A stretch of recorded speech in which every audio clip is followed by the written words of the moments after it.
Hey guys, welcome to the Massive Iron Channel. I'm Steve Shaw. In this video, I'm going to answer the question, do you need direct bicep work? Is direct bicep work an essential? Before I get into that topic, if you have any questions or comments, drop them down below. The best topic ideas I turn into videos just like this. All right, we're talking Bicepticons. Do you need direct bicep work? Is it worth it? Well, first off, I'll say, if you want big arm work, and this has been beaten to death on the internet, you got to work your tricepticons. Those are the big, beefy muscles of the arms. If you want to have big arms, you need to focus on your tricepticons first and foremost. They're bigger than the biceps. They're a bigger muscle group, and they can take more punishment. You can do more volume. Where people go wrong on the biceps is that they try to do more volume. They try to overkill the volume, overkill the intensity. The biceps are a small muscle group, and you can beat the living heck out of it, but you're not going to change the shape. You're not going to change the peak. And if anything, you're just going to waste time in the gym that's better spent on other things. Now, when it comes from a strength building standpoint, is training your biceps worth it? I mean, if you just want strength, is it worth it? I'm going to say yes, okay? Now, when I was at my strongest, I was chasing a 440 bench. I hit 500 with chains. For about a year, I basically just did barbell exercises, just did barbell, not a lot of assistance work. Did I get strong? Yes, I got very strong. Was it optimal? No, because what I found out was that my eccentrics started to feel slower and slower and worse and worse. And I also started to pick up strains in the wrist, strains around the biceps, so on and so forth. And when I started to add it kind of flipped the switch for me right then that I was feeling weaker during lowering the bench. I was picking up more strains. I added in some bicep work, a minimal amount, and all that happy horse shit went away. My eccentrics started to feel more controlled and more reasonable, and I started to pick up far fewer strains in my arms, my biceps, my wrists, so on and so forth. So what I found was that even though I was getting stronger, that a little bit of arm work helped a lot. So it goes in line with my philosophy of trying to make everything in the body as big and as strong as humanly possible. Now, after that happened, I measured my arms because I hadn't measured my arms in quite a while. And I noticed I lost an inch of arm size. Now, all the size stuff and all the aesthetic stuff aside, that's an indicator that something wasn't going right, that something was a little bit off track. So if you're strength training, I believe a little bit goes a long way. Don't let anything become a weakness.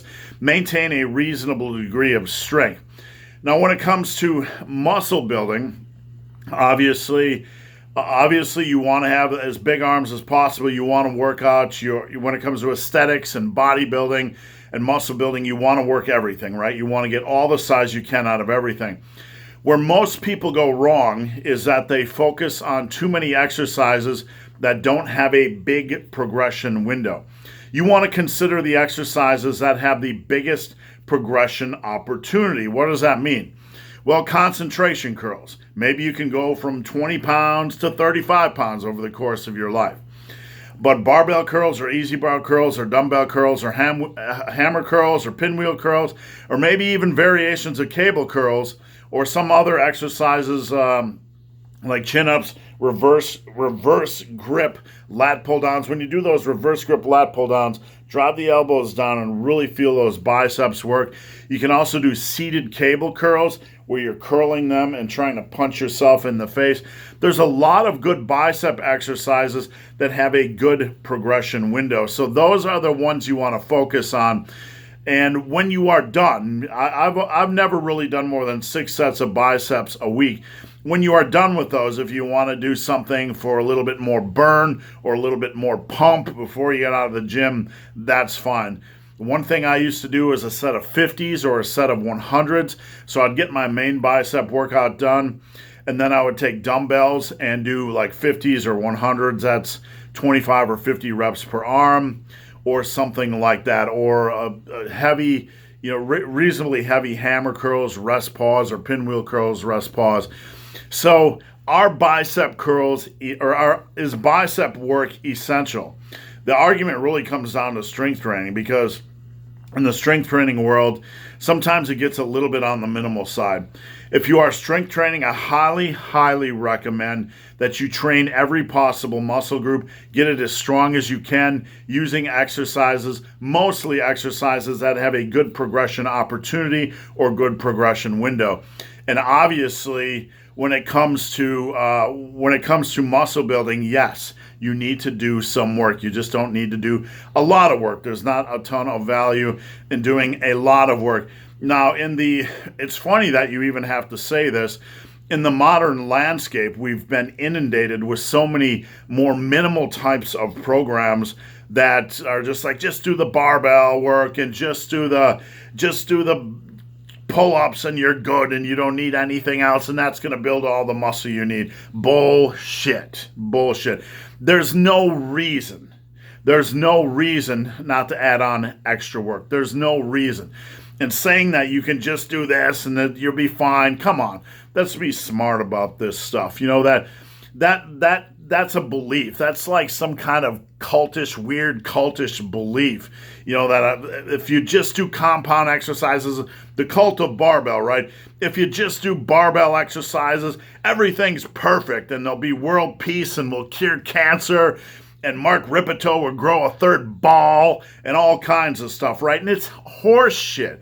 It's horseshit, because what we know from hypertrophy in 2021, that exercise variety has a lot of value, and moving beyond the barbell has a lot of value, using dumbbells and body weight stuff and unilateral stuff, so on and so forth. So we know that to be the truth in 2021. We're not just sitting around anymore going, just use barbells and you'll cure cancer and Mark Ripito will grow a fourth testicle and everything will be great and Santa will give you a nice present, right?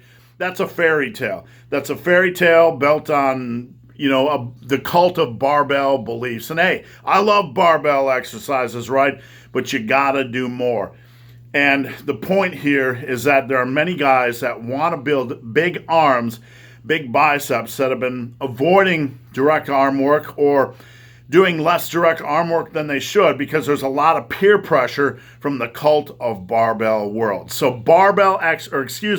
bicep exercises have value.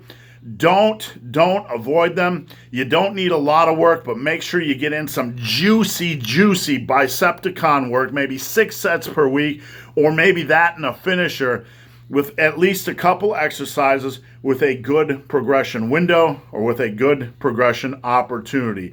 All hail Mark Ripito's fourth testicle, or third. So guys, hope this video has been of some help. If you have any questions or comments, drop them down below.